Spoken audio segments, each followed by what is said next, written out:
Hamish Campbell here.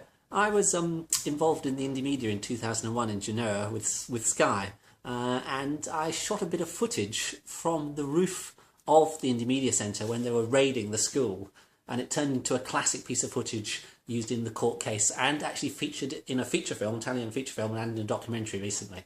And it led to quite a few policemen being sentenced to being sacked. Well, being sentenced to prison, but the sentence timed out.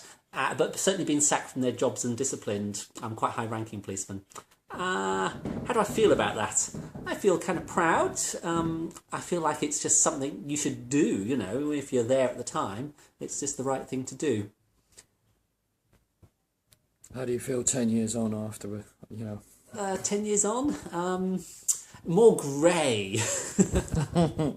I think this activism stuff, it takes up a lot. It's great fun. It's quite fulfilling, but it takes up a lot of energy and a lot of time.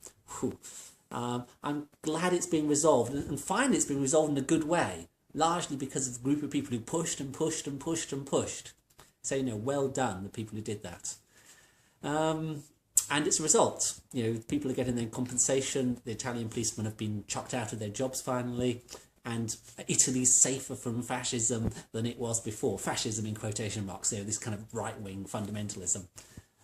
So it's a good outcome. Okay. Since Genoa, what have you done these days? I've since Genoa, I did a lot of work with Undercurrents, and since then I've set up a project called Vision on TV, which is taking what we did at Genoa and trying to make it into something bigger, more coherent. I'm building... traditional media didn't cover the Diaz raid at all. I remember at the time, after coming down off this rooftop with this great footage, going up to some BBC people, journalists sitting around, standing around, chatting to each other in these pools of blood and saying, hey, I've got some great footage. Do you guys want it? And they were going, the story's already got out, it's finished. No, we don't want it. And, a month later, the footage actually finally got on to traditional media, but that month's time that it takes traditional media to tell important stories is just finished now. Now, actually, with contemporary media, this internet media, we get these stories straight out. These gatekeepers, those disinterested, ignorant gatekeepers that used to be in place, they're less relevant. And at Vision on TV, we want to make that more solid, more true, and so you can actually get good distribution for your fantastic images as soon as they happen, non-gatekeepered. Do you think we've won the war against corporate media? I don't think we've won it. I think corporate media is going to come back alive. It's like the undead. It's like zombies. You stab them, but they just keep coming back.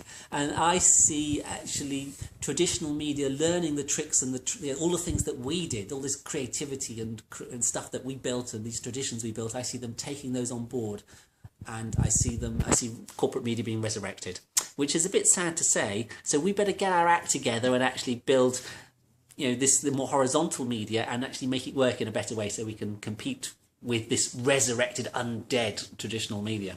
Hamish, let me ask you a question. Do you think the likes of Murdock will ever get to control corporate media on the internet? Yes. Facebook, what's his name? The leader of Facebook is the new Murdock. He's actually right-wing. He's younger, so he's less dogmatic, but, he's a Murdock figure. So, yes, we have exactly the same problem. Now the threat comes from Zuckerberg. The dot-com nerds becoming corporate media nerds, rather than like a newspaper mogul like Murdock. Yes. And they're even more powerful than the old newspaper, much more powerful than Murdoch. Do you have any, faith for the Leveson Inquiry and its recommendations when they come out? I've not actually been following it, interestingly, because this traditional media world, to me, seems largely... It's not irrelevant, but for me it seems irrelevant because I'm busily trying to build a different contemporary media. So... I went to the NUJ conference recently, and everyone was going on about all these things and how they're so important and so central. And I was going, yes, that's completely true, I'm sure. But what about the bit where the NUJ creates something different? Why are we still fighting over these undead corpses? Why is 100% of our energy going to these undead corpses when we have this open internet where we can actually build something which works in a completely different way? And that just confused me coming back from this conference. Why are people still pushing at these things? Do you think? It's not worth pushing these things. It's just we have to do something else as well. Do you think Leveson and NUJ are trying to, create an environment and a world for corporate media to keep existing, or do you think it should be killed off completely? Well, I don't think we can kill it off, but I feel that we can build something which isn't traditional media, isn't these gatekeepered hierarchical structures. We can build a more horizontal media, and it's possible to build it technically, organisationally. We should just get on and do it.